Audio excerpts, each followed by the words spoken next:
Service in Boston has issued a severe thunderstorm warning for eastern Norfolk County in eastern Massachusetts, central Plymouth County in southeastern Massachusetts until 4:45 p.m. Eastern Daylight Time. At 3:43 p.m. Eastern Daylight Time, a severe thunderstorm was located over Duxbury, or near Marshfield, moving east at 20 miles per hour. Hazards include 60 miles per hour wind gusts. Expect damage to trees and power lines.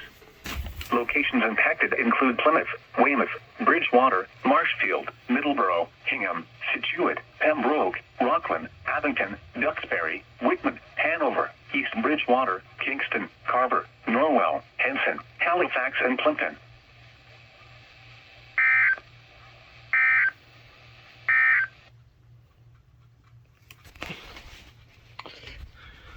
Well, things are getting fun. Hang on. Just look at that.